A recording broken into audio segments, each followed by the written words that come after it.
Nací en Orizaba, Veracruz. Fui a la escuela primaria allá. Cuando cumplí 11 años, todos nos venimos a vivir a la Ciudad de México. Siempre he tenido una extraña relación con el drenaje. Para empezar, siempre me ha dado miedo. Después de lo que me pasó, más. A unas cuadras de mi casa había un canal de aguas negras a cielo abierto. Los vecinos decían que en la noche se veía gente caminando. Se escuchaban mujeres llorando, aparecían remolinos de aguas asquerosas, se agitaban como si alguien se hubiera caído. Además, olía muy feo. Si podía, evitaba que mi mamá nos hiciera pasar por ahí. No me imagino cómo habría sido estar ahí de noche. Muy peligroso, definitivamente.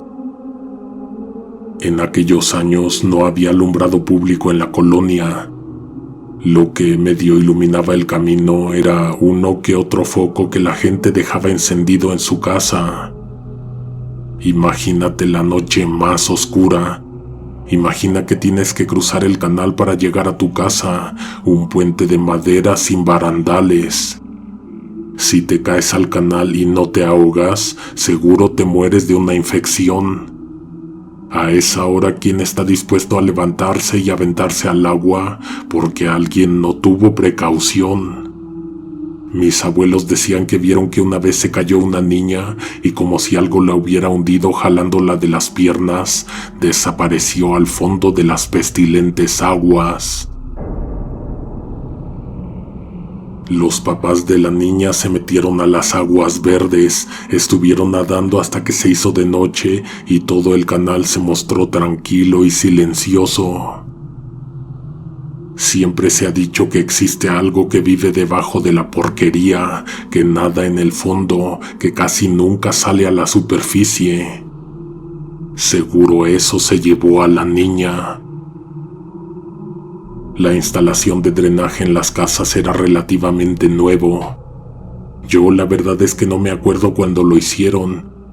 De lo que sí me acuerdo era que cuando yo era niña la colonia se estaba urbanizando formalmente. De pequeña vivía en casa de mis abuelos. Recuerdo que a medio patio había un registro de desagüe, una abertura con tapa que se hace en la tubería para solucionar problemas de obstrucciones sin tener que romper el tubo. Eso lo sé ahora, pero en aquel entonces solo me decían que no fuera para allá. Una tarde mi hermana se peleó conmigo. Levantó la tapa y aventó al desagüe una muñeca que mis papás me acababan de comprar. Estuve llorando una hora entera, mirando hacia el interior del registro, metiendo una rama para ver si podía sacar a la muñeca.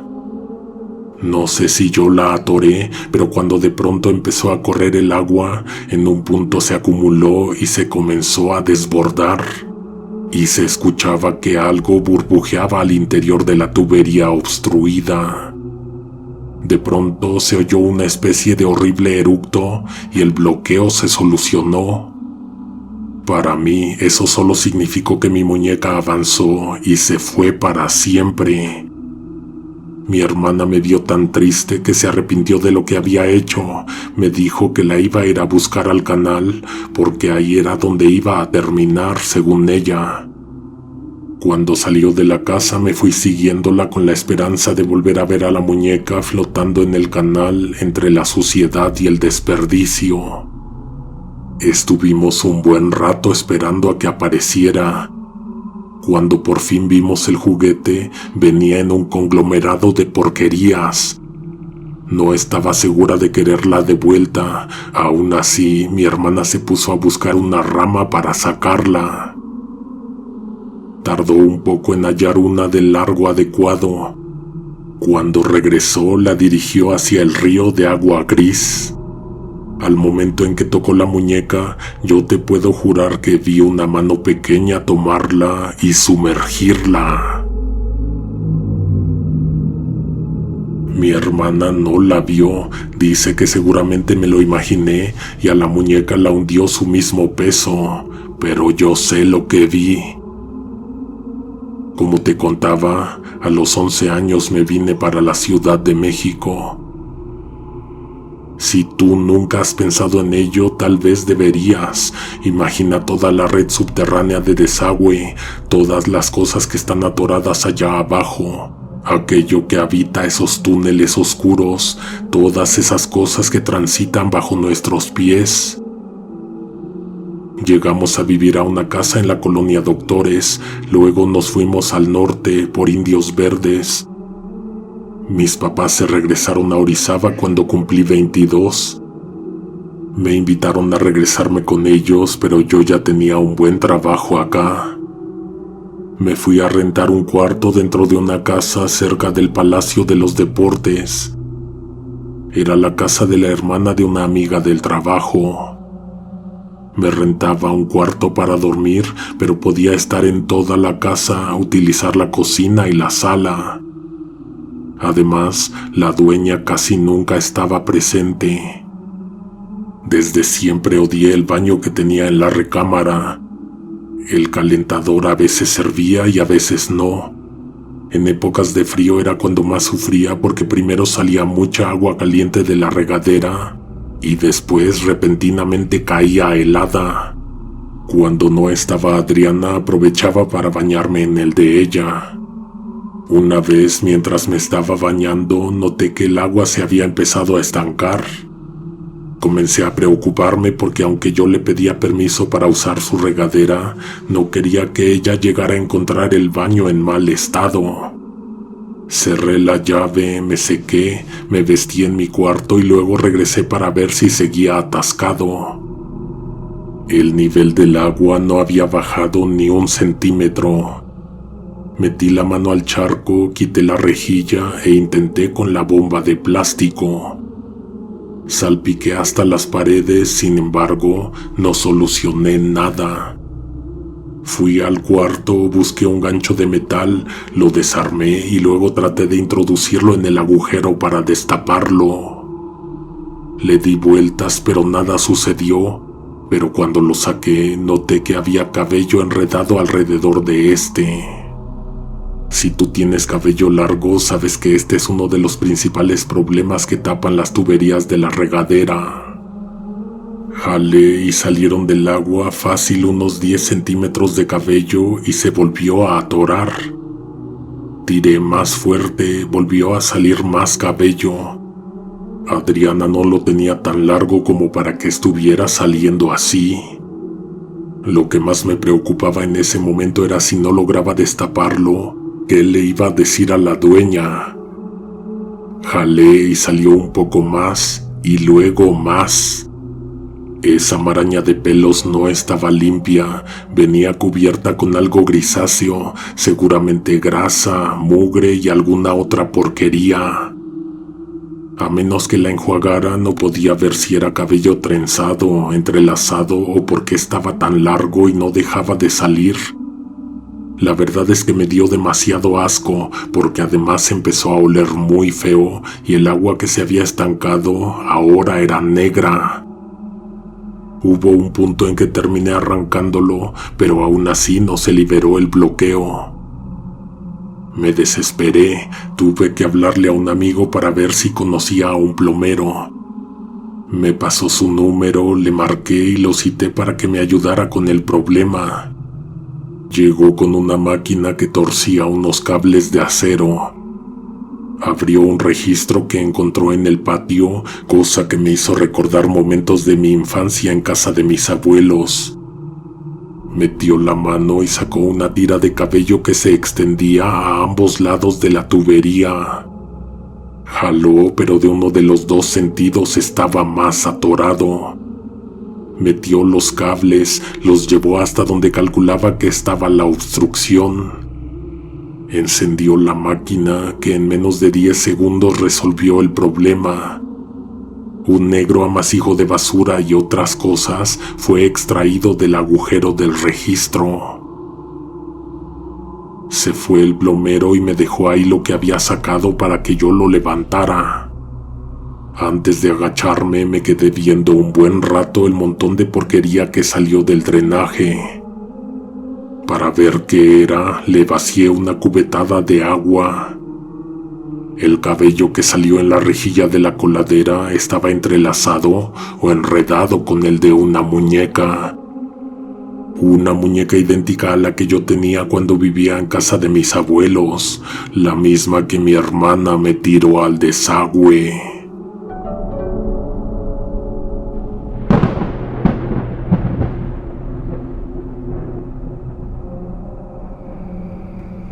Puedo apostar que eres muy joven para haber estado ahí cuando sucedió esta historia. De lo que casi estoy seguro es que alguien de tu familia alguna vez la escuchó y probablemente te la contó. Esto ocurrió en Iztacalco, específicamente en la Agrícola Oriental, en el año 91. Te digo que tal vez conozcas esta historia porque sonó mucho en aquellos años. Mi abuela en ese entonces tenía una tiendita que despachaba a través de una ventana de su casa. Ella lo vio todo. La ventanita, como se llamaba el negocio, estaba situada casi a mitad de calle, justo enfrente de la entrada de una alcantarilla. Sentada en un banco alto, mirando hacia la calle, una tarde mi abuela vio que un muchacho pasó caminando por abajo de la acera. Se le habrían caído algunas monedas. El caso es que se agachó a buscar y a recoger algo del suelo cuando de pronto su atención se fue hasta el fondo del pozo, que se encontraba cubierto por una tapa con rejilla. El muchacho se quedó mirando un buen rato. Luego se levantó y se fue caminando más rápido de lo que llegó. Seguramente no se dio cuenta de que mi abuela lo estaba observando. De lo contrario, tal vez hubiera corrido a decirle a ella lo que vio.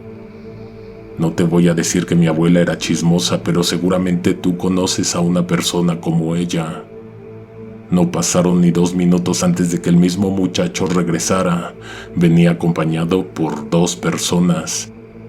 Les señaló algo en el fondo del tubo del drenaje por donde pasaba un pequeño caudal de desperdicios. Se agacharon un poco más para ver bien de cerca. En el momento en que uno de ellos se tapó la nariz y pegó casi la cara completa al suelo y miró entre la rejilla, mi abuela se levantó del banco, salió de la tienda, de la casa y fue a ver qué estaba pasando. Había una persona al fondo de la coladera. Al principio no se alarmaron tanto, pues todos pensaban que estaba vivo porque no era un cuerpo hinchado, no era un cuerpo atorado en los pasajes, era un sujeto que estaba sentado, recargado en la pared del pestilente pozo. Mi abuela lo recuerda todo muy bien. El sujeto vestía pantalones, zapatos y un suéter. Ese mismo vecino que se asomó acostándose a media calle se levantó y fue a su casa por una lámpara. Regresó a los minutos corriendo. No sé tú, pero cuando mi abuela me contó esta historia yo estaba al borde del asiento porque no me imaginaba qué era lo que iba a ocurrir después. El vecino volvió a acercar la cara a la coladera, luego encendió la linterna y la apuntó hacia el fondo. Miró un buen rato sin importarle que estaba respirando los desperdicios que bajaban de todas las casas de esa calle. Para ese momento ya había 7 personas, 3 de ellas pasaron caminando por ahí. La curiosidad los invitó a quedarse a ver. El sujeto no se movía para nada. Desafortunadamente no tenía vida. ¿Sabes algo? Esta revelación trajo una idea rara a la mente. El hombre pudo haber muerto ahí, sentado, pero ¿cómo habría llegado hasta ese lugar? ¿Cómo le hizo para salir del conducto de las aguas? Debió haberse caído en otra coladera, dijo mi abuela. Esta tiene mucho que no la abren. ¿Por qué no pidió ayuda? Gritando, seguro mi abuela lo hubiera escuchado hasta la tienda. Tal vez gritó, pero no con las fuerzas suficientes para que alguien lo notara. Probablemente estaba muy mal herido y no aguantó más que a salir del canal y sentarse en el pozo. Así como nos lo contó mi abuela, me pone la piel de gallina tan solo imaginar que el sujeto se quedó mirando hacia lo alto esperando a que alguien lo sacara, hacia la superficie por donde ahora lo estaban viendo a él. El vecino de la lámpara en un momento lo confirmó. Estaba muerto, sus ojos se veían blanquecinos y su piel lívida. Pasó la lámpara y alguien más se acercó al piso para ver el cuerpo. Cuando se asomó el muchacho que hizo el hallazgo, se levantó confundido y volteó a ver a todos. Se quedó pensativo unos momentos y ya luego después les dijo a todos que había algo raro allá abajo. Cuando él se lo encontró, el sujeto estaba mirando hacia el suelo, es decir, su cabeza estaba caída y sus ojos apuntaban hacia el flujo de aguas negras. El muerto se movió mientras nadie observaba. Mi abuela dice que en esa calle hasta se detuvo el tránsito porque la gente no se quiso quitar de la mitad de la vía. La voz se empezó a correr y más personas se empezaron a sumar cuando vieron caras de preocupación entre los que descubrieron al cadáver. Mi abuela se regresó a la tienda porque unos clientes se acercaron a la ventana. Se ocupó un rato despachando. Cuando tenía la oportunidad miraba hacia la calle, esperando que alguien ya hubiera reportado eso a la policía. Estaba por salir de nuevo a la acera cuando vio que algo perturbó a la multitud. Nadie lo vio moverse, por suerte, pero una vez más la cabeza y la mirada apuntaron hacia abajo. Mi abuela quería ver, buscó en sus estantes donde tenía su propia lámpara y salió. Quitó a los que estaban de pie y se acostó en el pavimento. Prendió la lámpara, tomó aire y miró hacia el fondo. Al lado de ella había otra persona haciendo lo mismo, viendo lo que ella veía. De pronto esa persona dio un grito que se escuchó adentro de la pestilente garganta de piedra y que asustó a todos, pero principalmente a mi abuela que lo tenía muy cerca. «¡Se está moviendo!». La mano se abrió un poco, muy poco, pero lo suficiente como para formar con los dedos una señal como la de OK, índice y pulgar tocándose y los otros dedos estirados.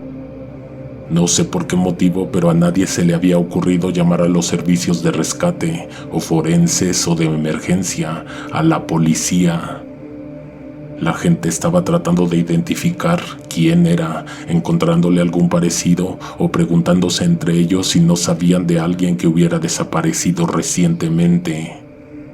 Nadie sabía nada al respecto. Alguien señaló acertadamente que les iba a hacer daño estar respirando el hedor que subía del río de aguas negras, pero nadie le hizo caso. Ni cuando se escuchó la sirena de la patrulla, la multitud se disolvió. Momentos después, un par de policías se abrieron paso entre la gente y se agacharon a mirar. Con la ayuda de un vecino que consiguió una palanca, levantaron la tapa de metal. Aunque pidieron a los vecinos que se apartaran, nadie obedecía. De hecho, aprovecharon para mirar mejor la escalofriante escena al fondo. El rostro pálido sonreía y miraba a la cara a los policías, a los vecinos y a un cielo rojizo que muy pronto daría paso a la noche.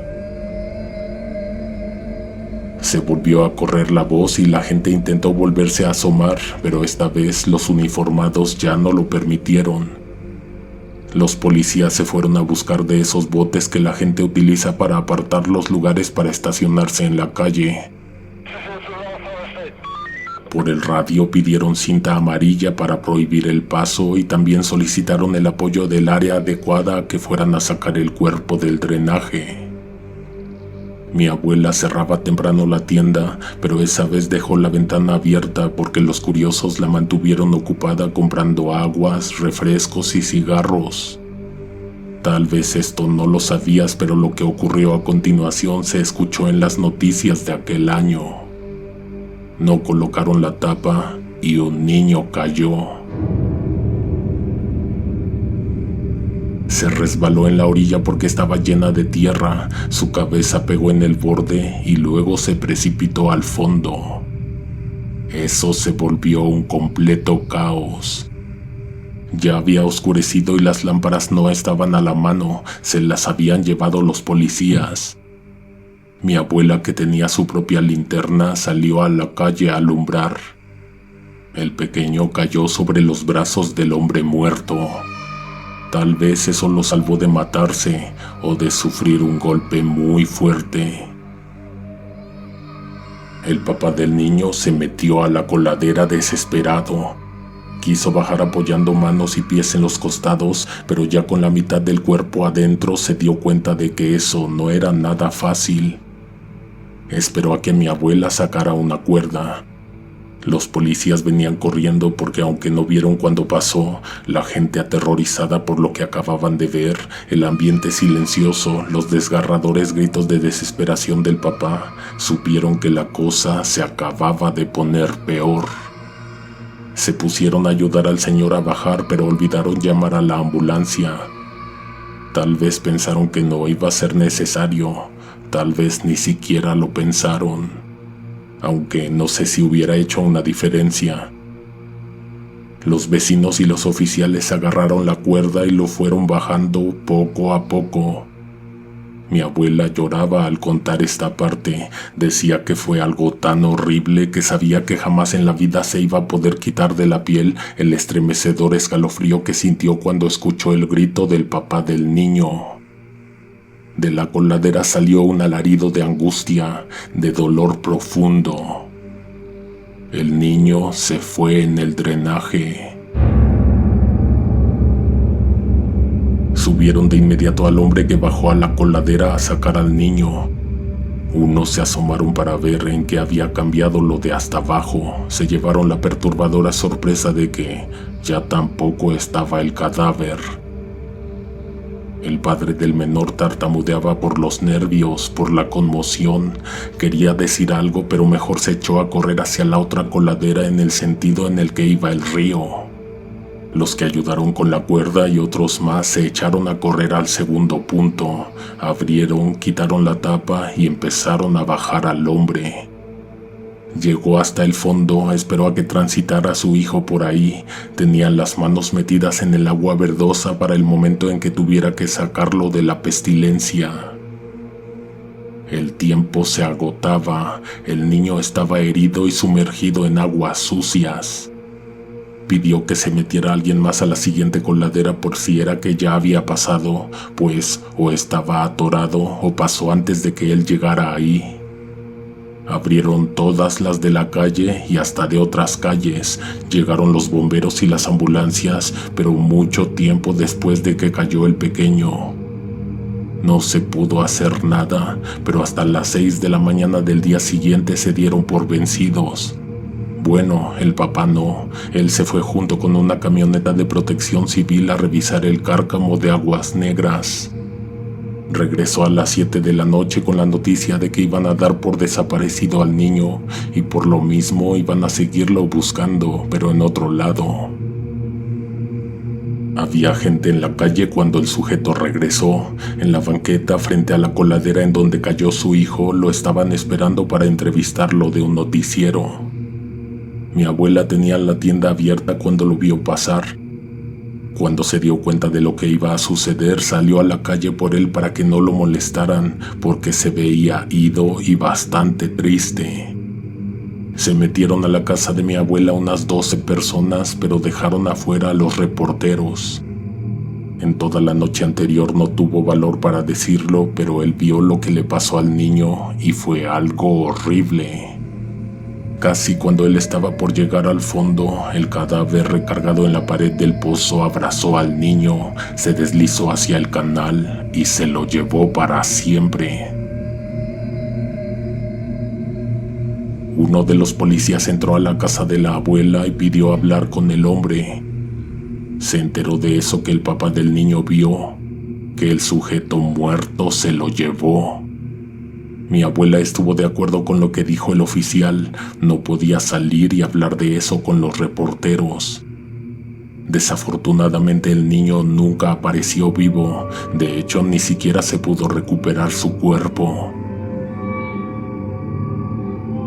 Debes saber que existen filtros en ciertas partes del sistema que no dejan pasar cuerpos grandes. Ahí se estuvieron buscando ambos cuerpos, pero jamás aparecieron. ¿Sabes que es algo que los vecinos creyeron en aquella época? Que ese cuerpo que encontraron sentado en el fondo de la coladera habita el sistema de drenaje de la ciudad. Vieron que cambió de posición, luego lo vieron moverse, después abrazó y se llevó al menor. Lo que sí es un hecho es que algo horrible quedó para siempre en las calles de esa colonia. Levante la mano quien sea de la Agrícola Oriental. Díganos si alguien de aquí ha escuchado alguna vez en esa colonia los llantos de un niño que salen de las coladeras en las noches.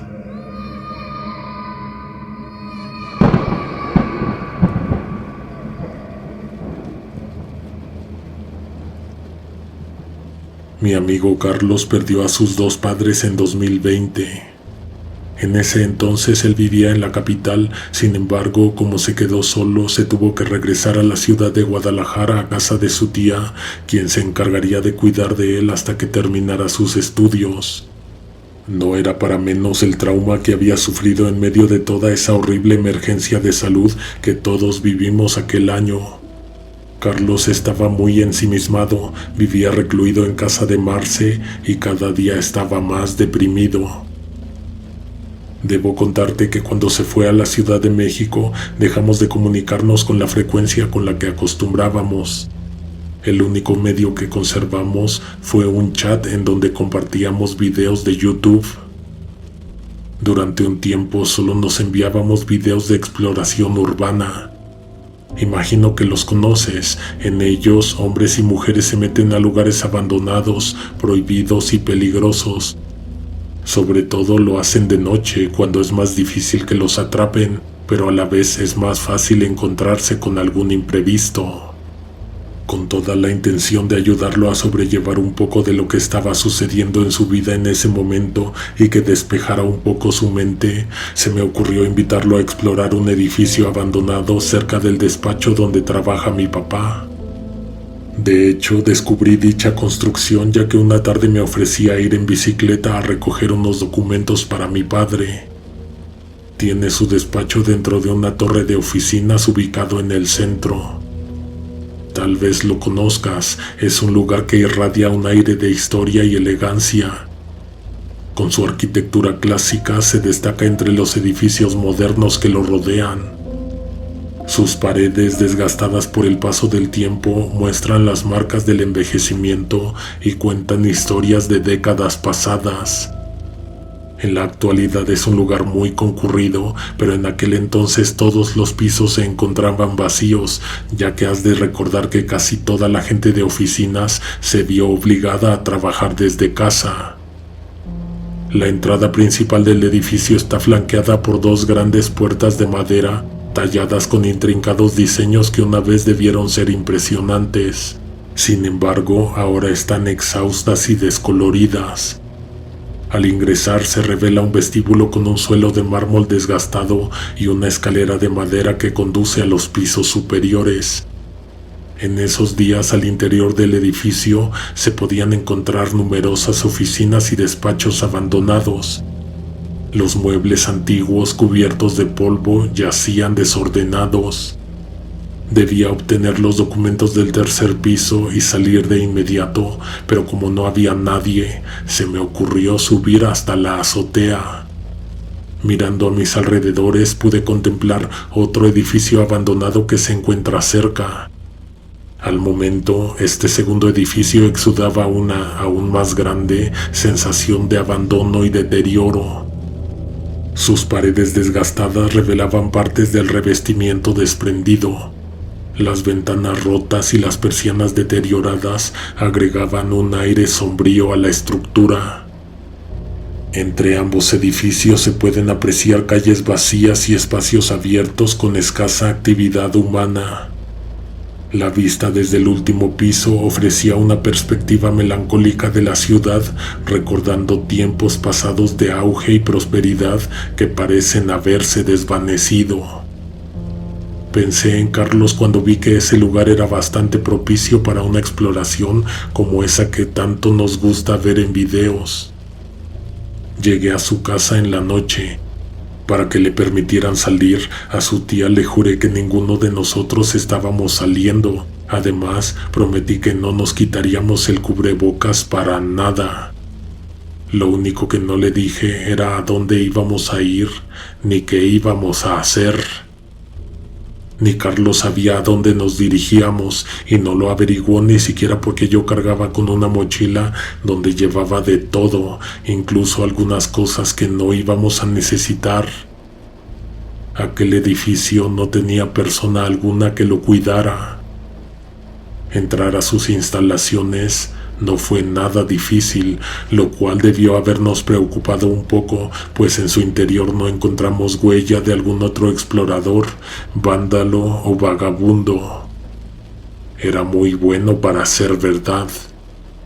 Generalmente los espacios en los que se mueven los exploradores urbanos nunca son inmaculados, pero este lo era.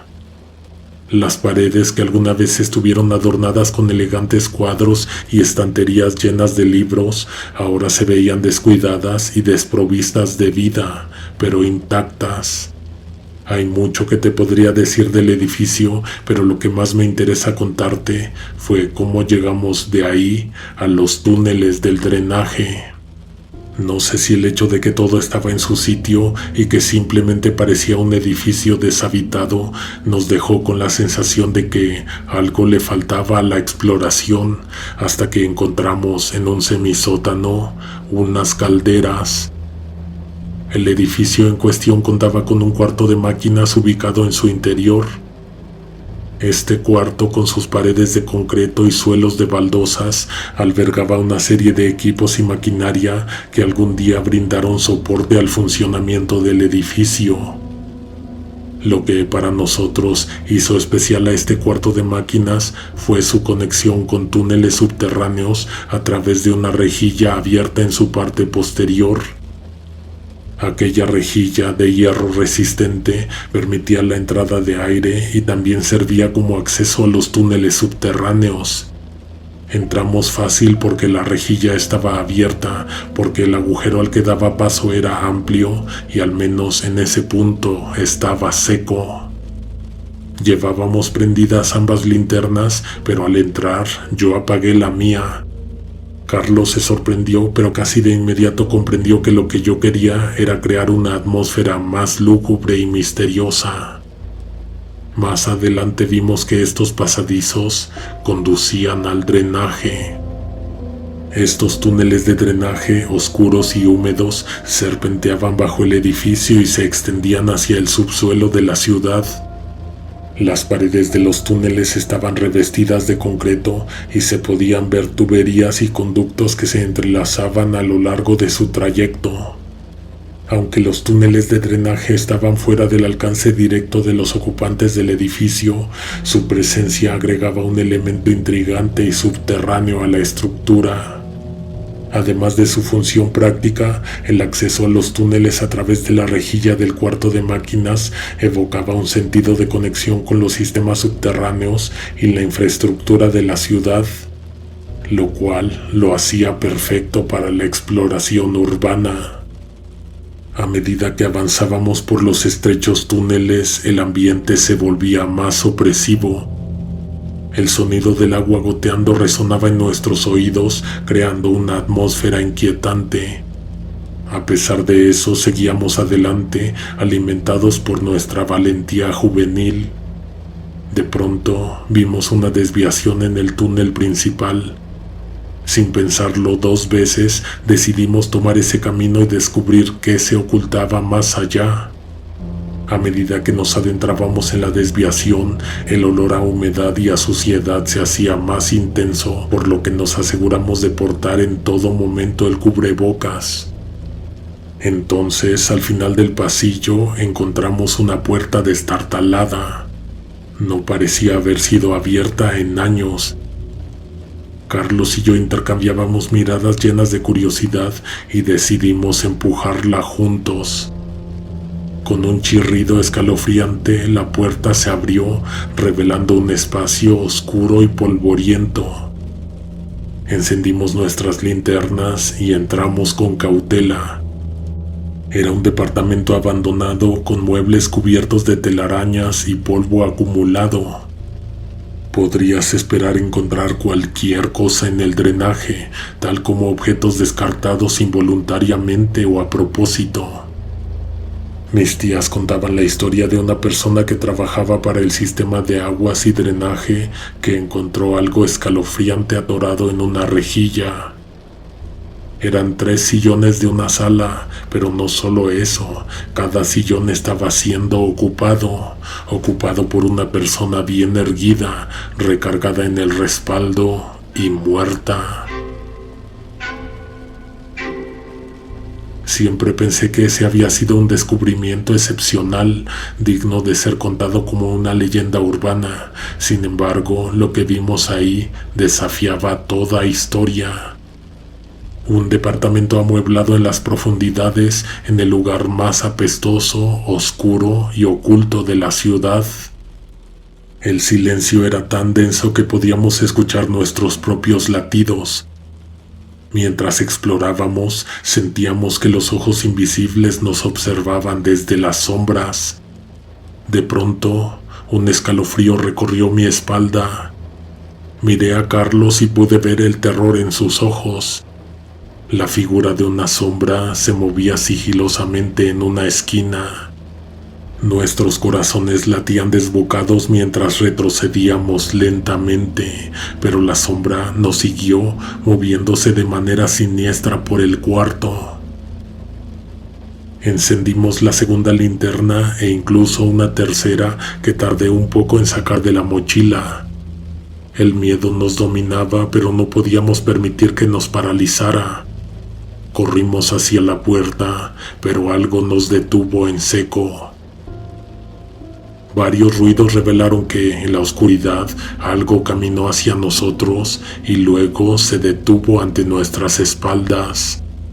Intentamos gritar, pero nuestras voces se ahogaban en el aire espeso. Volteamos, apuntamos con las linternas hacia un sucio y viejo sillón. Era un muñeco ventrílocuo lo que sorpresivamente había salido de su escondite. De ninguna manera podría tratarse de una persona disfrazada. Era una figura podrida fabricada de madera, trapos y tela sucia.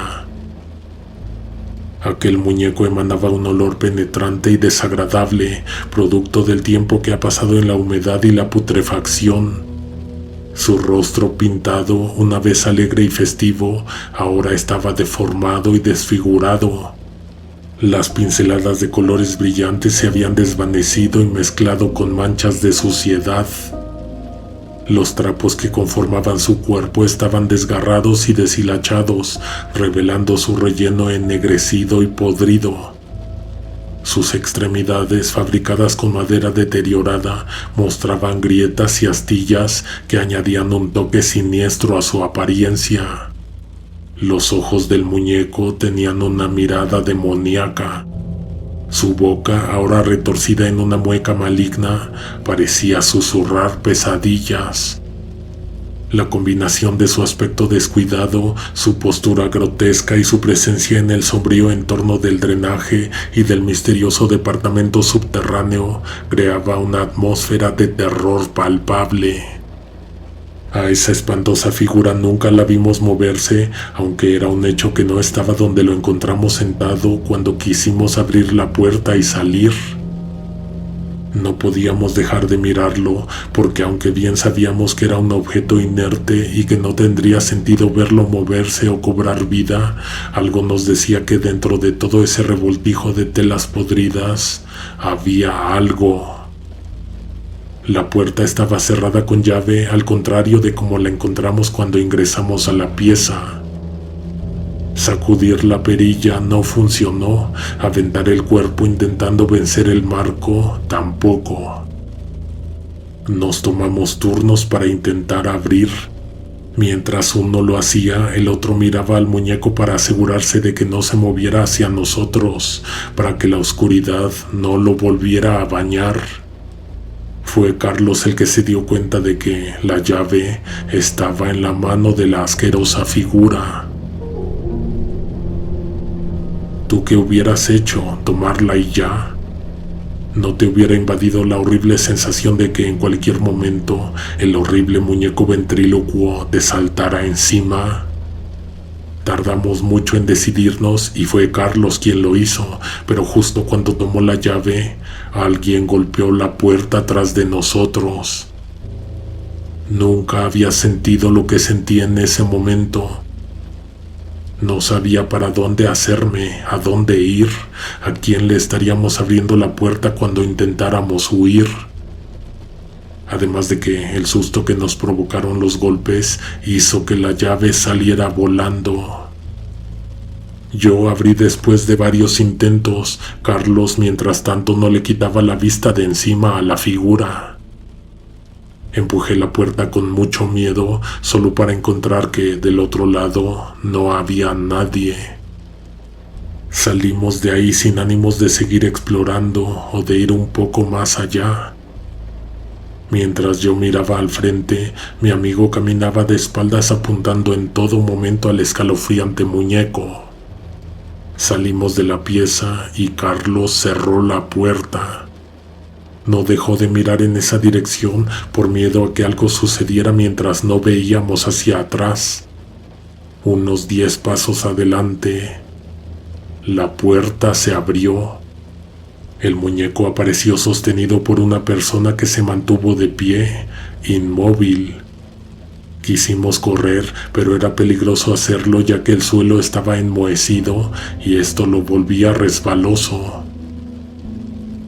Llegamos a un punto en el túnel donde daríamos la vuelta y perderíamos de vista al muñeco y a la persona que lo cargaba. Esperando que funcionara, Carlos dejó en el suelo la tercera linterna, apuntando hacia la puerta abierta de aquel extraño departamento. Creo que funcionó porque hasta que salimos por la rejilla no escuchamos ruido y tampoco sentimos que alguien viniera siguiéndonos. La visión de este juguete podrido y descompuesto en el drenaje nos despertó una mezcla de repulsión y fascinación. Su apariencia distorsionada y decadente pareció encarnar los temores más profundos y oscuros de la mente humana.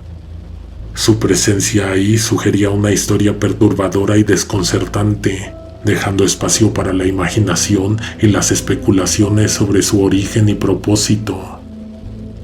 Si eres de Guadalajara, creo que no te parecerá extraña la historia del muñeco ventrílocuo en el drenaje. Yo hasta ese momento no la sabía, pero según me han dicho amigos y conocidos con quienes he compartido esta historia, que es muy sabido que en los túneles profundos por donde corren los desperdicios se escuchan horrendas risas que evocan la imagen de una persona que habla entre dientes, fingiendo que es el muñeco quien habla con su voz.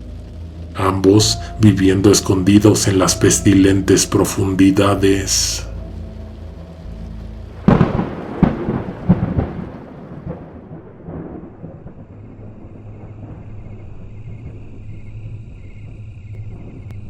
En la prepa tenía una amiga que a su hermana le pasó algo bien raro. Al día de hoy he perdido comunicación con Dayana, pero le mando saludos por si escucha esto. Mirna, su hermana, había tenido muchos problemas con sus amigas de la escuela. No quiero ahondar en algo tan personal, pero quiero que sepas que andaba mal y no hablaba con nadie, solo llegaba a casa a encerrarse en su cuarto. Un día sus padres no la vieron llegar de la escuela, la fueron a buscar con sus amigas y ahí se dieron cuenta de que estaba peleada con todas ellas. Mientras se hacía de noche recorrieron los alrededores del plantel y luego el camino que tomaba de regreso a casa. Obviamente la estuvieron marcando al celular, pero este apareció en su cuarto como si no se lo hubiera llevado desde en la mañana. Me acuerdo que mi amiga estaba muy preocupada con la situación. Aún así la siguieron mandando a la escuela porque según sus papás no querían que estuviera en la casa con todo lo que estaba pasando. Mirna apareció 2 días después. Lo primero que le preguntaron fue si alguien le había hecho algo. No, nadie. De hecho, ella se fue por su propia voluntad. Dayana nos dijo que entendió que su hermana solo quería llamar la atención. Eso la hizo enojarse mucho con ella, pero el problema entre las dos no duró mucho porque a Mirna le pasó algo horrible cuando no estuvo. Además de que tuvo una especie de revelación o algo parecido, pues su estado de ánimo mejoró bastante. La hermana de mi amiga se metió a un túnel de desagüe que hay cerca de un canal de aguas negras que al día de hoy ya está cerrado. Pensó que sería un buen lugar para esconderse. Lo que no pensó es que tal vez no sería la única buscando refugio en una de las redes subterráneas más grandes de la ciudad. Sabía que debía llevar en una mochila algo de comer, aunque no pensó que consumir un alimento entre esos humos de pestilencia le iba a costar mucho trabajo. También cargó con una lamparita, más bien una linterna de juguete a la que no le llevó un par de baterías extra por si se acababan. Mirna quería solamente pasar la noche, pero durmió 2 veces en los ductos.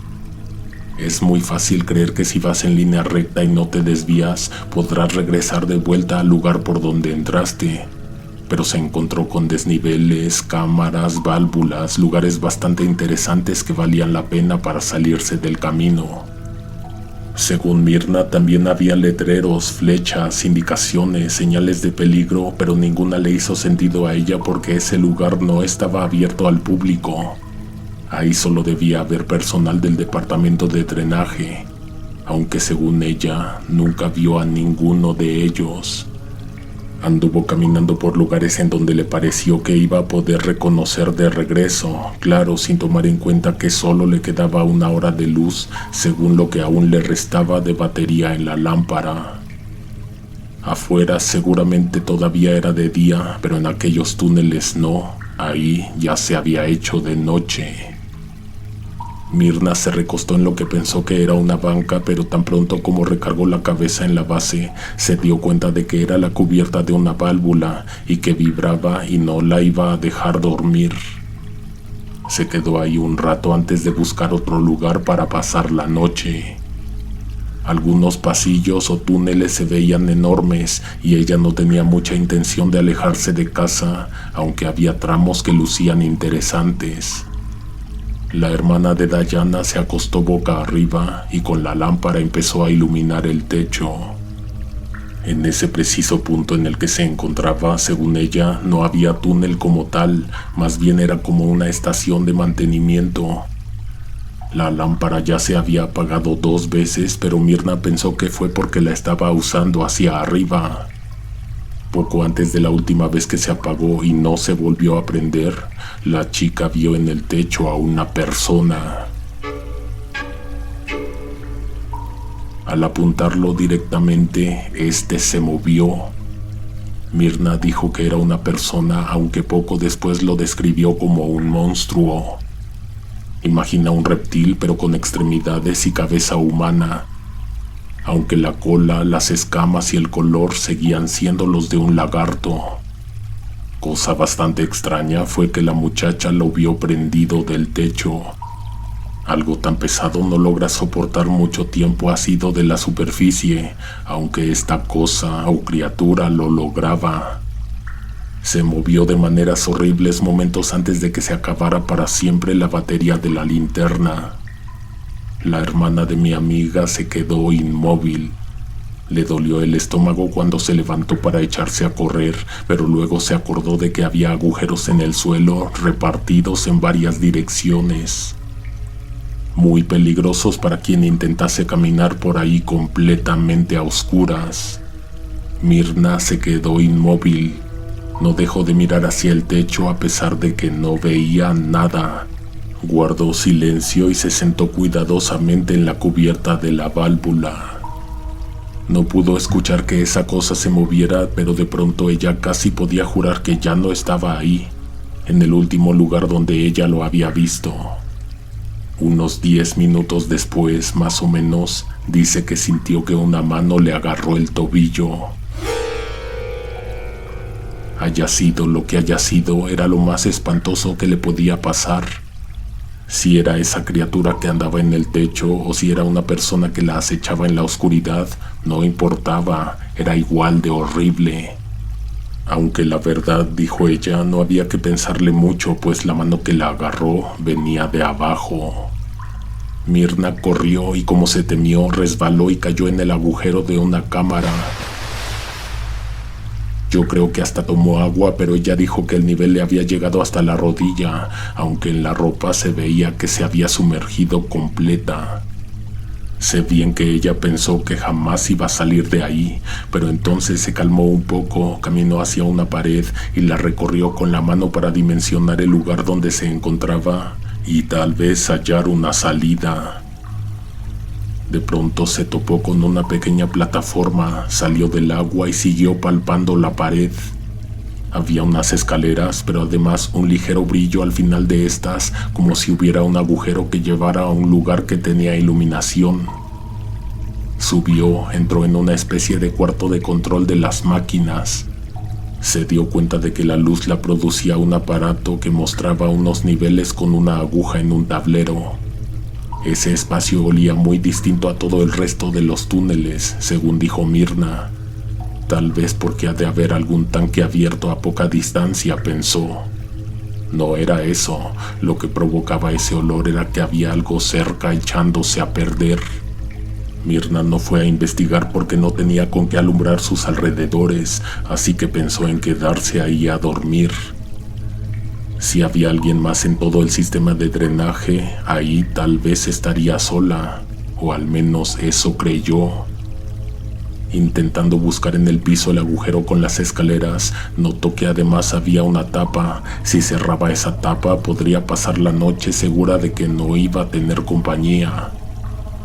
Lo que ella no sabía era que aquella cosa ya estaba dentro del lugar. Mirna tardó un poco en caer en cuentas de que si ese era un cuarto de control, seguramente habría interruptores de luz en la pared. Los buscó unos momentos y casi de inmediato los encontró. Estaban muy cerca del primer lugar donde ella estuvo cuando entró a la pieza. Era una palanca que primero le dio una pequeña descarga eléctrica porque tenía una parte de goma en la punta, pero lo demás estaba descubierto. Cuando la encendió, se prendieron lámparas de balastros en el techo. La primera reacción de la hermana de mi amiga fue mirar hacia arriba. Sin embargo, lo que la estaba esperando para asustarla estaba en el suelo, exactamente sobre la puerta que llevaba a la cámara, la puerta por donde entró. Se asustó demasiado, aunque ya se imaginaba que esa cosa podría andar cerca. Tan solo verla le dobló las rodillas y le provocó inquietud, escozor y miedo. Era una criatura horrenda, con brazos y piernas humanas, pero piel como la de un reptil, una cola larga y una cabeza humana con un rostro humano que miró a la chica como si la conociera. Mirna creyó que había salida, pero no. La escotilla que la criatura tapaba con su peso era la única manera de abandonar el sitio. La muchacha estuvo viendo al monstruo a los ojos, asegurándose de que éste no se moviera y de no moverse ella. Algo que se quedó conmigo de esta historia es el recuerdo de la descripción del parpadear de esa criatura. No cerraba los párpados de manera horizontal, sino vertical. Con lo que te he dicho de aquella cosa, ¿crees saber de qué podría tratarse? Mirna contó que estuvo casi 3 horas en una misma posición. Si solo pensaba en moverse, se le agitaba el corazón y empezaba a sudar. No sé qué sea necesario decirte para convencerte de que eso, además de que lucía peligroso, se veía macabro. Yo tampoco me hubiera movido ni un centímetro. En un momento, después de mucho tiempo de tener ambas caras mirándose fijamente, la criatura se movió. Pareció que se estaba quitando para dejar salir a la muchacha, pero después de unos minutos ella avanzó unos pasos cuidadosamente y la criatura se volvió a poner sobre la puerta porque no era su intención dejarla ir. Pasaron otros 30 minutos antes de que uno de los dos se volviera a mover. Aquella monstruosidad retrocedió nuevamente. Mirna caminó otro paso, pero el animal regresó. Tal vez la criatura estaba adiestrando a la muchacha para que entendiera que no iba a salir de ahí, que ni lo intentara. Se tenía que desplazar de su sitio por un momento, pero iba a regresar, y en ese tiempo no quería que ella hiciera ningún movimiento. Seguramente dentro de esa pieza había algún agujero que llevaba a otra cámara, porque el reptil se fue un rato, como que desapareció, pero luego apareció nuevamente. Esa cosa le trajo algo de comer a la muchacha. Era un pedazo de carne ennegrecida porque seguramente había estado reposando en las aguas sucias. Mirna creía firmemente en que esa cosa le iba a hacer daño, pero primero quería mantenerla con vida. Bajo tierra transcurrieron 48 horas, pero para Mirna fueron como semanas. En todo ese tiempo solo estuvo esperando el momento de escapar. Pasaba horas mirando a la criatura, analizándola, viendo esa cara humana que no tenía pensamientos humanos. La hermana de Dayana contó que un día ese monstruo se fue, la dejó sola y no regresó. La muchacha abrió la escotilla, bajó la cámara donde el agua le llegaba a las rodillas, encontró la manera de salir de ahí, pero el problema era la luz. Estuvo caminando en la oscuridad esperando que no ocurrieran cosas en su contra, que no cayera a otro agujero, que no se encontrara de nuevo con esa o con otra criatura del drenaje. Lo que más deseaba era hallar escaleras que la llevaran a la superficie. Ella no dejaba de mirar hacia lo alto esperando ver la entrada de una coladera y gritar para que la ayudaran a salir. Túneles y más túneles, algunos amplios, otros muy estrechos. Algo que me imagino que a veces no la deja dormir es el recuerdo de que parecía que había algo que la venía siguiendo. Escuchaba ruidos como de pasos o de garras y a veces jadeos. Se cumplieron 2 días en la pestilencia cuando por fin apareció una luz al final del túnel. Mirna no sabe en dónde exactamente salió. Una señora en la calle la vio sacudir una rejilla. Primero se asustó, pero luego la ayudó. Le pidió un taxi y le dio un billete, pero nadie la quiso llevar a casa porque olía muy feo. Estaba amaneciendo cuando llegó con sus familiares. A su hermana y a sus papás les pidió perdón por todo lo que había hecho. Lo del lagarto no se lo contó a nadie, sino hasta en una ocasión en que ella y su hermana se fueron a una fiesta. Al calor de las copas confesó lo que le había pasado en el drenaje.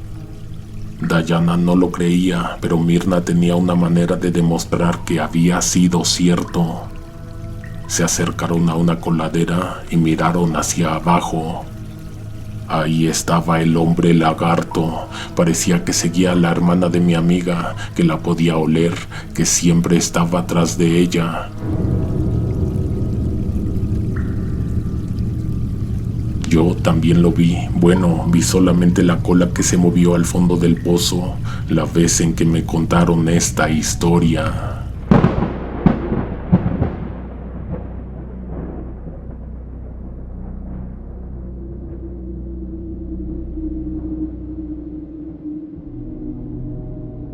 Me da mucha vergüenza contar esta historia. Antes de comenzar, si de casualidad no se escucha a Sergio M., quiero ofrecerte de parte de Emanuel Rodríguez una disculpa por lo que hizo. Estábamos estudiando el bachillerato. En primer año nos conocimos Lázaro, Alfonso, Arturo y yo. En segundo año conocimos a Sergio. Mis amigos y yo éramos los únicos que le hablábamos, aunque algunas de las veces solo lo buscábamos para molestarlo. De verdad me arrepiento.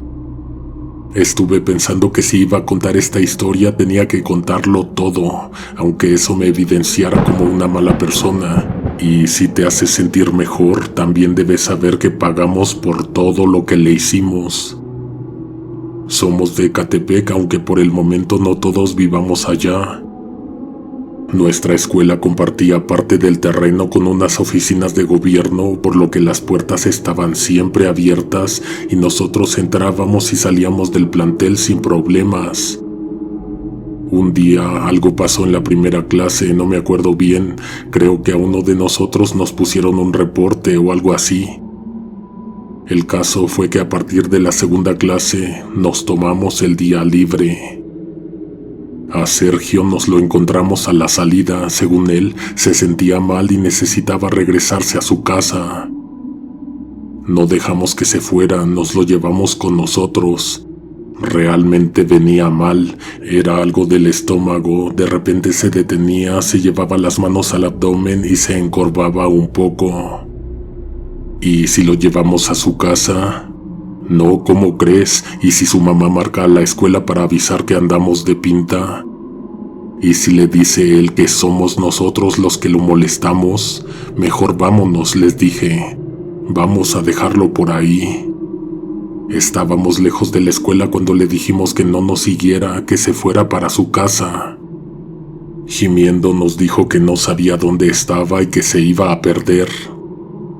Mis amigos y yo nos echamos a caminar hacia un parque que nos encontramos en el camino. Tenía juegos y una plaza en medio, pero estaba muy descuidado. Más parecía un lote baldío. Nos metimos entre los árboles y él nos siguió. No caminaba muy rápido, pero aún así no lográbamos perderlo de vista. Uno de los límites del parque tenía una barda, al otro lado había unas torres o antenas o algo parecido. Hasta ese día jamás lo habíamos visto, aunque la verdad es que nunca habíamos caminado hasta ahí. Se trataba de una abertura muy grande, un túnel vertical que ocupaba parte del suelo y de la pared. La reja estaba abierta igual que el candado. Se asomó Arturo, caminó al interior, se dio cuenta de que no necesitaba agacharse demasiado para poder adentrarse. Hubiera sido un maravilloso escondite de no ser porque olía muy mal. En realidad era un túnel de desagüe, de captación de lluvia seguramente. Nos metimos todos, Sergio también se metió. No recuerdo hasta dónde teníamos planeado bajar. El caso es que no habíamos avanzado mucho cuando escuchamos ruidos a lo lejos, en lo oscuro. Todos nos detuvimos y al mismo tiempo se nos pusieron los pelos de punta. Podría haber sido un trabajador, pero también podría haber sido una de tantas cosas que viven en el drenaje. Ya lo has planteado en tu canal, criaturas, cuerpos, las cosas más extrañas, seres que su existencia está sumergida en las pestilentes aguas negras. Arturo le dio la vuelta a Sergio, yo le di la vuelta, Poncho y luego Lázaro, quien después de dejarlo al frente, lo empujó e hizo que cayera al suelo. Sergio quedó tirado mirando hacia el oscuro túnel que descendía muy profundo. Los 4 de nosotros nos salimos corriendo dejando a Sergio atrás. Lázaro, que fue el último en salir, jaló la reja con todas sus fuerzas, cerró el túnel de drenaje y puso el candado. Estábamos jadeando, también nos estábamos riendo, pero después de unos momentos todos nos quedamos callados. ¿Habría sido demasiado? ¿A poco lo íbamos a dejar ahí encerrado? ¿Con quién iríamos para decir que nos ayudara a cortar el candado o a conseguir la llave para abrirle? Fue Sergio quien gritó. No lo vimos y tampoco lo escuchamos como si estuviera cerca. El ruido venía de muy lejos. En lugar de caminar hacia la salida, seguramente se internó más. Solo se oyó un grito y después un largo silencio. Algo le habría pasado. A mí me sudó la frente. Si algo le pasaba, nosotros íbamos a ser los responsables. Arturo sugirió que nos fuéramos y que lo dejáramos ahí. Poncho fue el que se portó mejor. Dijo que no solo teníamos que abrirle, sino ir a ver si estaba bien. Lázaro y Arturo se despidieron y se echaron a caminar. Poncho y yo fuimos tras de ellos. Sergio no tuvo de otra más que pasar la noche encerrado en ese lugar. Al día siguiente no había escuela. Aún así nos salimos temprano de casa y fuimos al parque a ver cómo estaba Sergio. Poncho llegó con una palanca de metal que sacó del taller de su hermano, o para romper la cadena o para tronar el candado. La reja seguía cerrada y el candado bien puesto. Nos acercamos, gritamos su nombre, nos asomamos hacia adentro. De él no se oía ni veía nada. Lo más seguro era que hubiera encontrado una salida en otro lugar. Si logró liberarse, habría pasado la noche en su casa. Poncho se apresuró a intentar romper la cadena. Como no pudo, se fue con el candado. No le costó mucho trabajo. Creo que lo logró porque este ya no se encontraba en tan buenas condiciones. Sin que nadie se lo esperara, la reja se sacudió. Era Sergio, que estaba de vuelta. Su cara apareció bajo el haz de luz que venía de afuera. Venía cargando algo en un brazo. Traía varias cosas: cadenas, joyas, aparatos, billetes y monedas. Creo que todo aquello que la gente vierte sin querer al drenaje. Cosas de valor. Hay más, dijo Sergio, quien parecía ya no tener ningún dolor de estómago ni molestia alguna. Hay más cosas, ¿no quieren entrar? Abrimos la reja, entramos. Sergio salió momentáneamente, dejó en el suelo las cosas que se había encontrado y luego superó a todos para conducirnos. Es más adelante, decía a cada rato. El hedor del interior, una mezcla de sulfuro y putrefacción, se intensificaba con cada metro recorrido. No avanzábamos muy rápido porque no se veía nada. En una de esas, Arturo se acordó de que traía un celular que ahora sería de los más viejos, de esos Nokia que tenían una lamparita atrás. A pesar de ser un conducto para el agua, el túnel parecía estar casi seco, con apenas una delgada película de agua estancada y fangosa que reflejaba el diminuto LED del teléfono de mi amigo. En las paredes había arañazos, como si alguien hubiera luchado desesperadamente por abrirse camino a través de la oscuridad. Junto con estos arañazos había uñas arrancadas, aún pegadas a las hendiduras recién hechas en la piedra. No dije nada en ese momento. De hecho, creo que yo fui el único en darse cuenta que Sergio no tenía uñas, o sea, era él quien se las había arrancado. En algunos dedos se le veía la carne viva y en otros unas feas cicatrices que apenas se estaban formando. ¿A dónde nos iba a llevar? ¿Qué nos iba a hacer?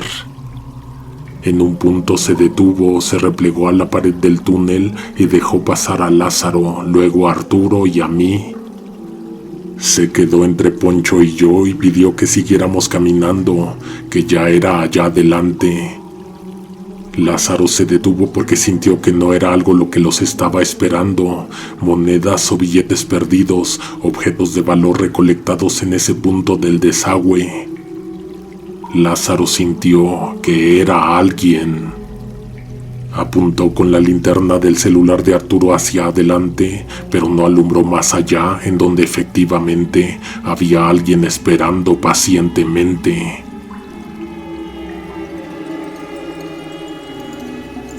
Ese alguien se acercó rápidamente y de un manotazo le tiró el teléfono celular a Lázaro.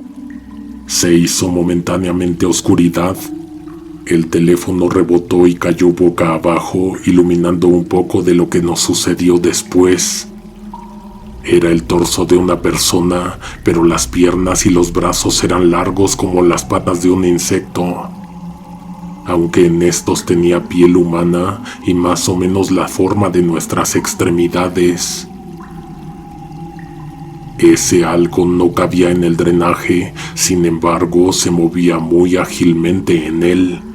Yo no pude evitar soltar un grito, no de terror, sino de horror. En la penumbra sentí un fuerte puñetazo en el estómago.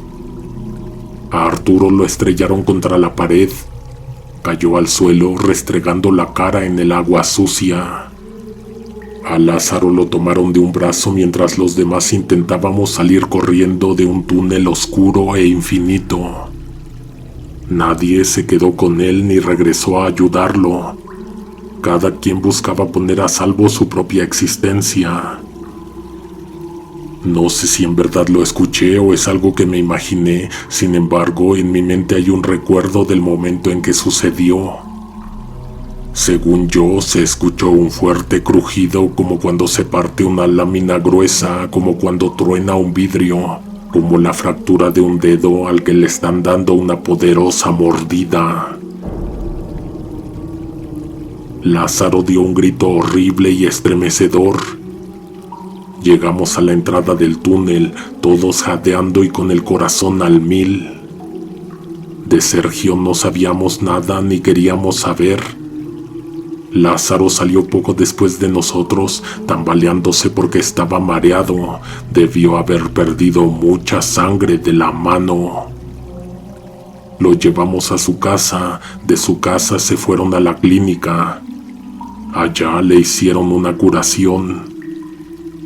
Lo que sea que nos encontramos en el túnel de lo profundo, a Lázaro de una dentellada le arrancó 2 dedos de una mano y 3 de la otra. ¿Tú crees que volvimos a molestar a Sergio? Semanas después me acerqué a él para pedirle perdón. Como obviamente ya estaba predispuesto a pensar que le íbamos o le iba a hacer algo, ni bien me tuvo enfrente, me dijo que no me metiera con él o que me las iba a ver con alguien, y entonces señaló hacia una coladera que tenía a unos 10 pasos de distancia.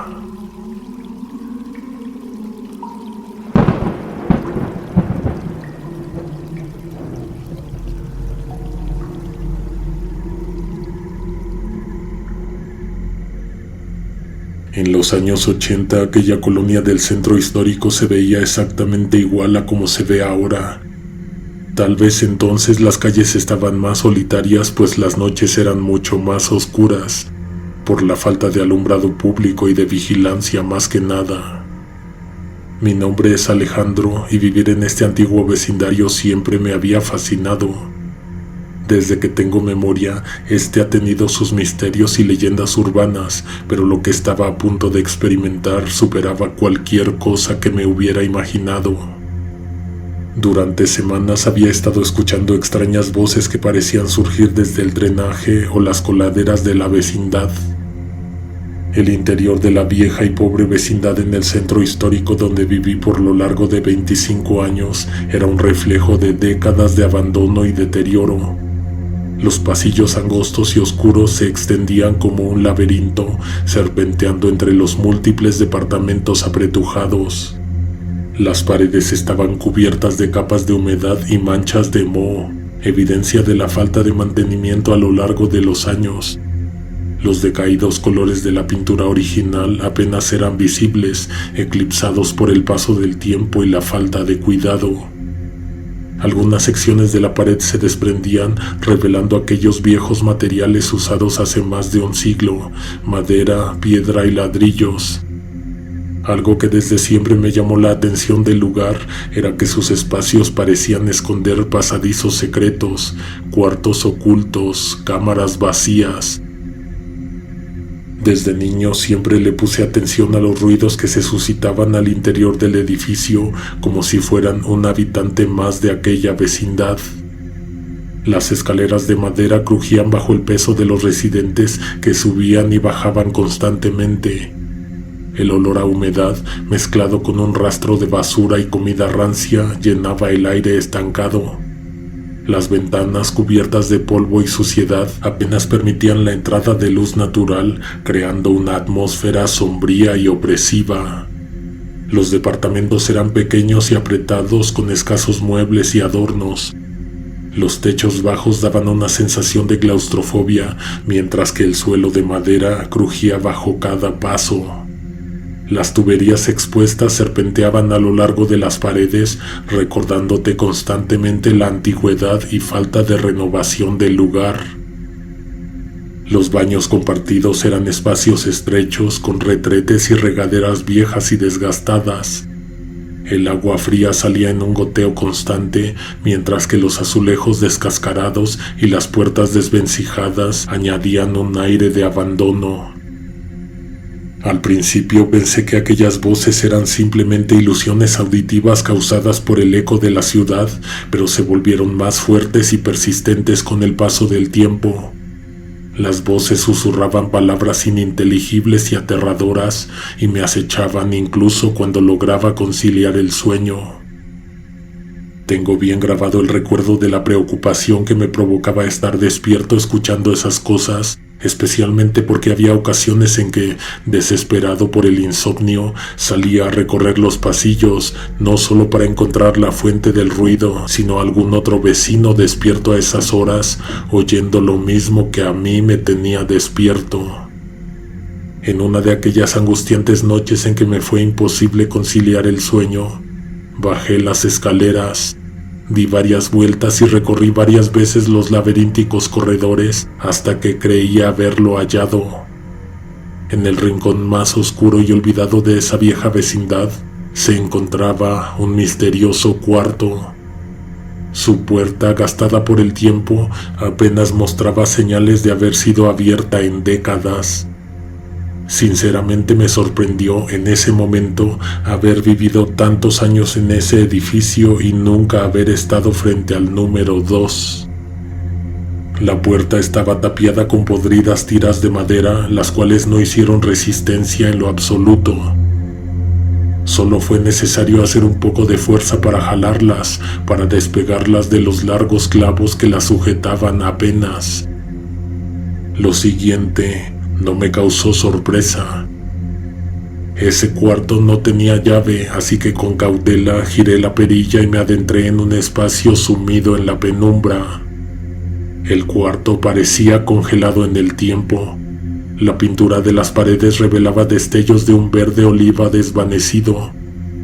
Los muebles antiguos, cubiertos de una gruesa capa de polvo, permanecían en su lugar, pero mostraban los estragos del abandono. Una cama de hierro con barrotes retorcidos se encontraba en una esquina, mientras que una silla con el respaldo roto descansaba junto a una mesa tambaleante. Las voces y los ruidos venían de ahí, pero a la vez no venían de ahí. Había algo detrás de alguna de las gruesas paredes o en un agujero cubierto con vieja y podrida duela de madera. Después de varios minutos de respirar el polvo que se alzaba con el más mínimo movimiento, encontré lo que estaba buscando. Una puerta oculta detrás de un viejo armario. Al moverlo con cuidado descubrí un pasadizo estrecho que conducía hacia lo desconocido. La humedad del aire se volvió más palpable a medida que avanzaba y el eco lejano de las corrientes de agua resonaba en mis oídos. Quería investigar, pero a menos que consiguiera una linterna, no iba a poder avanzar, pues no se veía nada de lo que había al frente. Por el eco de mis pasos pude intuir que había un túnel que en algún punto cambiaba de dirección hacia las profundidades. El pasadizo descendía en espiral, adentrándose en lo más profundo del subsuelo de la ciudad. Las paredes estaban cubiertas de moho y líquenes, y gotas de agua caían intermitentemente desde el techo. Movido por la curiosidad y quizá por un toque de insensatez, decidí subir a mi departamento a buscar una lámpara para explorar los oscuros ductos del drenaje. Bajé las escaleras de caracol que conducían a un mundo subterráneo, envuelto en un silencio sepulcral. La única iluminación provenía de mi linterna, cuya luz temblorosa apenas alcanzaba a iluminar mis alrededores. Avanzando lentamente entre pasajes estrechos y túneles claustrofóbicos, el hedor fétido del agua estancada llenaba el aire. Cada paso me acercaba más a las voces inquietantes que ahora parecían emanar de un solo punto en la distancia. Finalmente llegué a una gran sala subterránea donde la débil luz de mi linterna reveló una visión que me heló la sangre. En el centro de la habitación había una estatua de aspecto antiguo y desgastado, parcialmente sumergida en el agua turbia que inundaba el lugar. La figura, tallada con una expresión de maldad eterna, parecía mirarme fijamente con ojos sin vida. La estatua representaba una figura encapuchada y retorcida, con una expresión de malicia en su rostro pétreo. Las voces se intensificaron y ahora podía entender algunas palabras sueltas, susurros amenazadores y macabros que parecían llenar la habitación. Sacrificio, sangre y pacto resonaban en mis oídos, llenándome de terror y asombro. No sé por qué permanecí tanto tiempo sin hacer nada por salvaguardar mi integridad, ya que era evidente que había algo o alguien tras la estatua, probablemente en una segunda cámara oculta. Mientras me paralizaba en mi lugar, la estatua pareció cobrar vida.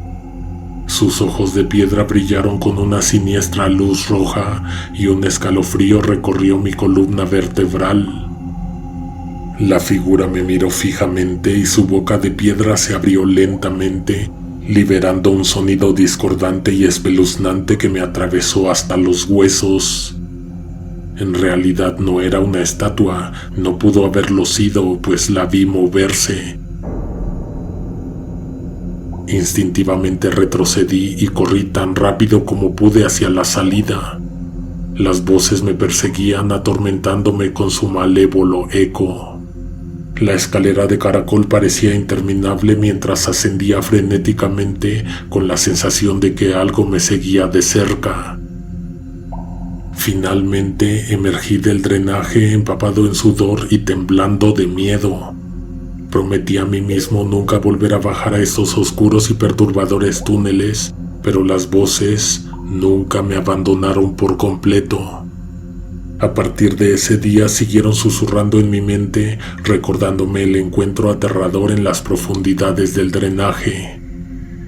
Mi cordura se resquebrajaba lentamente, ya que las voces se volvieron cada vez más persistentes y persuasivas. Las noches se convirtieron en una tortura. A medida que me sumergía en el sueño, las voces llenaban mis pesadillas con imágenes grotescas y perturbadoras. Me despertaba empapado en sudor, luchando por separar la realidad de la pesadilla que se estaba apoderando de mí. Mis amigos y familiares comenzaron a notar mi deterioro mental. Me volví paranoico y recluido, evitando cualquier contacto humano. Las voces ya no solo se escuchaban dentro de la vecindad, ahora parecía que me seguían a donde fuera. Eso sí, siempre emergían del suelo, de las profundas aguas negras. Esto provocaba que me sintiera constantemente perseguido, como si estuviera siendo observado por ojos invisibles. Desesperado por encontrar una solución, comencé a investigar sobre la historia del centro histórico y sus mitos ocultos. La información que llegó a mis manos no estaba escrita en libros de historia o de arquitectura. Todo estaba basado en lo que decía la gente, en la historia que me contó el vecino que tenía 40 años viviendo en ese lugar, la hermana de la señora que me rentaba el cuarto, un señor que se cambió para esta vecindad después de que a él y a otras familias los desalojaron de un edificio aún más deteriorado de la acera de enfrente. Haciendo cruces de información, descubrí que mi edificio estaba construido sobre lo que alguna vez había sido un antiguo sitio ceremonial azteca. Para quienes no sepan mucho del centro histórico de la Ciudad de México, me permito hacer un paréntesis para señalar que toda esta arquitectura colonial que se puede apreciar por encima de la superficie fue construida sobre la ciudad prehispánica de nuestros ancestros indígenas. Durante las últimas décadas se han hecho cientos de descubrimientos al escarbar, al construir, al perforar, al dar mantenimiento a la zona. Cuando caminas por las calles del centro, en realidad estás caminando por encima de una ciudad oculta llena de piezas, de tesoros y de secretos. El drenaje subterráneo donde encontré la estatua extraoficialmente se decía que era un portal a un reino oscuro, un lugar donde los espíritus atormentados y demonios encontraban su morada. Decidido a liberarme de la maldición que me impuso aquello que me vio directamente a los ojos, busqué la ayuda de un chamán local quien se especializaba en rituales de limpieza y protección espiritual. Realizamos una ceremonia en mi departamento, invocando a los espíritus benevolentes y pidiendo su ayuda para liberarme de las voces y entidades oscuras que me acosaban. El chamán llevó a cabo una serie de rituales, quemando hierbas sagradas y entonando cánticos en una lengua ancestral. La atmósfera se volvió densa con energía espiritual y finalmente sentí un alivio, como si una pesada carga hubiera sido levantada de mis hombros. Las voces se desvanecieron gradualmente y la paz regresó a mi vida. Aunque los ecos de aquel encuentro en el drenaje nunca se borraron por completo de mi memoria, pude reconstruir mi vida aprendiendo a lidiar con mis miedos y agradeciendo cada día por mi liberación. Ahora, cuando paseo por las calles empedradas del centro histórico, mi mirada se posa en las coladeras y los drenajes, recordándome que existen secretos oscuros debajo de la superficie de nuestra realidad cotidiana. Estoy decidido a mantenerme alejado de ellos, valorando la tranquilidad que he recuperado y aprendiendo a vivir con una nueva apreciación por la luz y la serenidad en medio de la oscuridad que acecha en las profundidades. Solo una cosa te digo antes de terminar.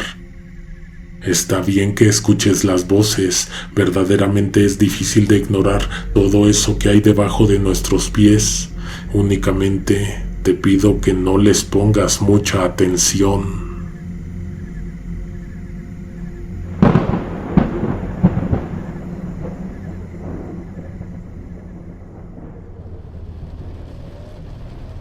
Buenas noches, conejo negro. Hace una semana regresé de unas vacaciones en Colima en casa de mi hermana. Yo no conocía muy bien a Juan, su esposo. Una de las últimas noches que pasé en su casa, estuvimos platicando anécdotas de la infancia. Mi cuñado nos contó algo escalofriante. Te juro que en el momento en que su historia se empezó a poner buena, le dije que me permitiera anotarla para que a la primera oportunidad pudiera redactarla y mandártela. Lo único que me dijo mi hermana fue que si de verdad me atrevía a contártela, que cambiara los nombres. Había una vez, en medio de los vastos campos, un hombre llamado Juan, mi cuñado, quien había nacido y crecido en ese lugar remoto. Juan siempre había sido un amante de la tranquilidad y la paz que el campo le brindaba, pero a veces, incluso los lugares más apacibles pueden albergar secretos oscuros. En la extensa familia de Juan, su hermano menor, Luis, solía pasar largas horas jugando solo en los alrededores. Sin embargo, un día, Luis comenzó a hablar de un amigo misterioso que nadie conocía. El niño decía que se llamaba Pedro y tenía 6 años, pero nadie podía recordar haber visto a ese niño antes. Al principio todos pensaron que Luis simplemente tenía una imaginación vívida, como cualquier otro niño. Sin embargo, las historias sobre Pedro se volvieron cada vez más extrañas y perturbadoras. Luis afirmaba que jugaba con Pedro cerca de una letrina, una vieja fosa de desechos en el terreno más alejado de la casa. A medida que las semanas pasaban, el misterio de Pedro se volvía más inquietante. Juan y su familia comenzaron a preocuparse y decidieron investigar la historia del niño desconocido. Preguntaron con los vecinos, buscaron al niño basándose en las descripciones dadas por Luis, hasta que descubrieron una verdad perturbadora. Pedro había muerto trágicamente años atrás, ahogado en la pestilente profundidad de la letrina abandonada. La noticia dejó a todos estupefactos. ¿Cómo podía ser posible que Luis estuviera jugando con un niño fallecido?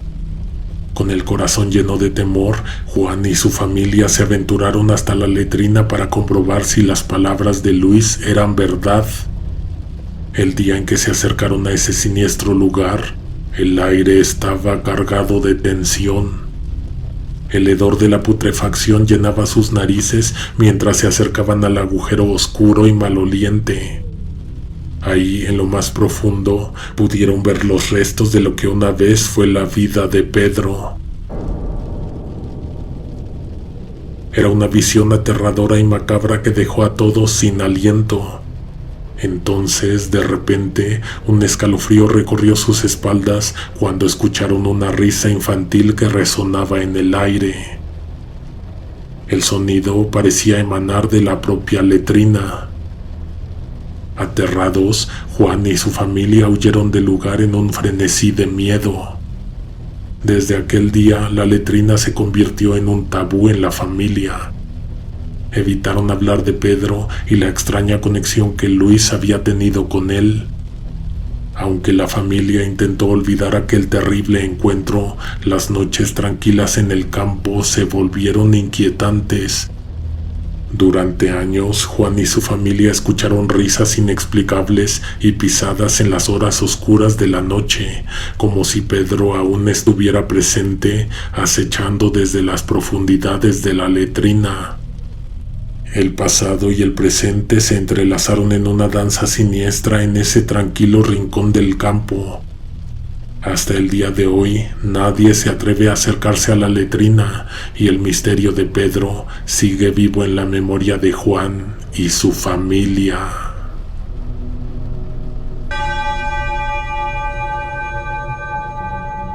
Nos escuchamos pronto con más historias inéditas, con más mega recopilaciones. Suscríbete, comparte, comenta, deja tu like, activa todas las notificaciones. Hasta la próxima. Alguien te observa en la oscuridad.